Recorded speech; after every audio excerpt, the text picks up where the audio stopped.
Assalamualaikum warahmatullahi wabarakatuh.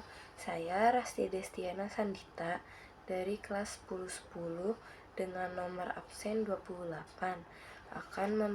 akan mempresentasikan hasil literasi saya terkait mata pelajaran kimia dengan beberapa materi berikut. Sebelumnya saya akan mempresentasikan dengan menggunakan media karton. Di sini ada materi terkait partikel-partikel dasar penyusun atom. Yang kedua ada penemuan percobaan partikel dasar penyusun atom. Dan yang terakhir ada perkembangan model atom.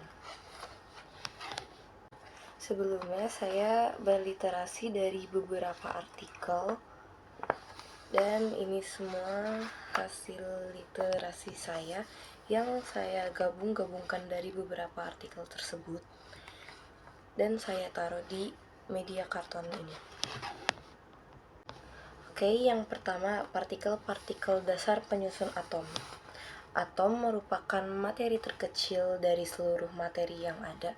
Meski dibilang kecil, gaya elektromagnetik atom dapat mengikat partikel-partikel seperti proton, neutron, dan elektron. Partikel-partikel dasar penyusun atom yang pertama, proton. Proton adalah partikel penyusun atom yang bermuatan positif dan memiliki massa sebesar massa hidrogen serta lebih berat dari elektron. Proton berada jauh di dalam inti atom sehingga tidak dapat terganggu oleh partikel luar atom. Hal ini menyebabkan proton adalah subpartikel atom yang stabil dan bermuatan positif. Yang kedua ada neutron. Neutron merupakan subpartikel atom yang tidak memiliki muatan atau bersifat netral. Neutron memiliki massa yang lebih berat dari elektron dan massanya hampir menyerupai massa proton.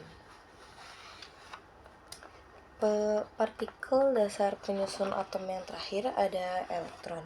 Elektron subpartikel atom itu bermuatan negatif dan paling ringan. Dia lebih ringan dari dua partikel penyusun atom lainnya, yaitu neutron dan proton. Saking ringannya elektron, 99% massa dari elektron bergantung pada proton dan neutron. Karena berada di bagian luar atom, elektron bukanlah partikel yang stabil. Elektron dapat lepas ataupun berpindah ke atom lain dan membentuk reaksi kimia. Selanjutnya kita bahas hasil literasi kedua saya. Materinya adalah penemuan percobaan partikel dasar penyusun atom. Teori inti atom dikemukakan oleh Ernest Rutherford, seorang fisikawan asal Selandia Baru. Rutherford menyatakan bahwa atom terdiri dari inti atom dengan bermuatan positif dan yang bermuatan negatif. Rutherford dibantu oleh Hans Geiger dan Ernest Marsden pada tahun 1911 menemukan konsep inti atom yang didukung oleh penemuan sinar X oleh W.C. Röntgen tahun 1895 serta penemuan zat radioaktif pada tahun 1896. Rutherford melakukan percobaan dengan hamburan sinar alfa oleh lempeng emas. Hasil percobaan itu membuat Rutherford menyatakan atom tersusun dari inti atom yang bermuatan positif dan dikelilingi dengan inti atom yang bermuatan negatif sehingga atom bersifat netral.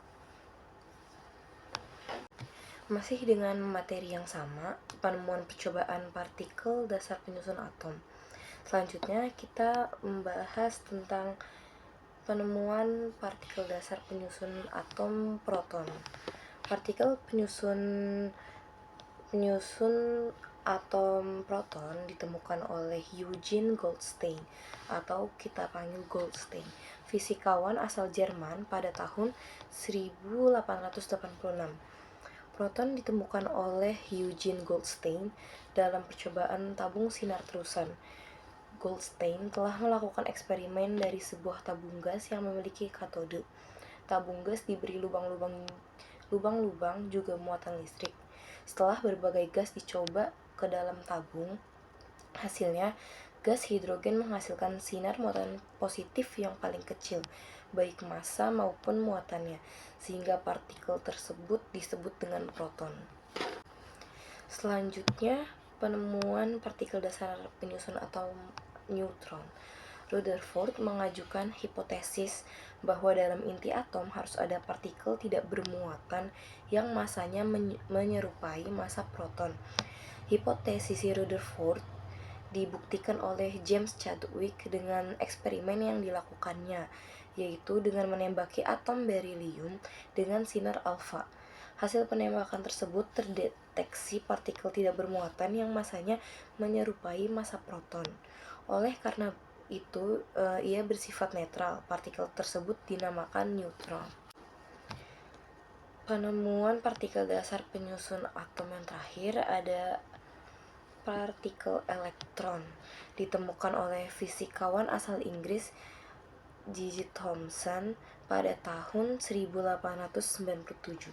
Eksperimen yang dilakukan Thomson dengan mengamati dua plat elektrode dalam tabung vakum.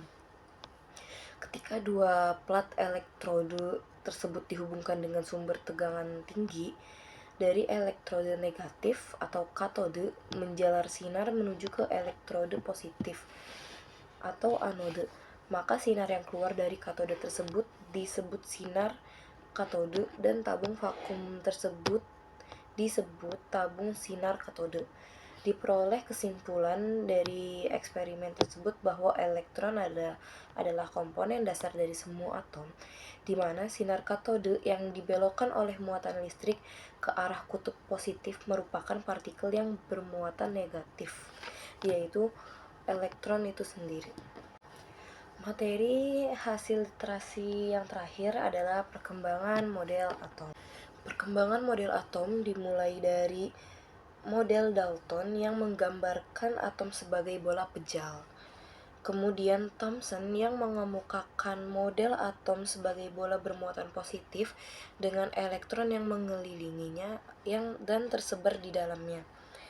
Selanjutnya, Rutherford menemukan inti atom dan mengemukakan model atom dengan elektron yang mengelilingi inti atom. Model ini kemudian disempurnakan oleh Bohr yang menambahkan konsep orbit elektron dan tingkat energi. Akhirnya, model atom mekanika kuantum dikembangkan yang menggambarkan atom sebagai inti atom dengan awan-awan elektron yang berada dalam orbital tersebut. Sekian hasil presentasi saya atau hasil literasi saya terkait partikel-partikel dasar penyusun atom.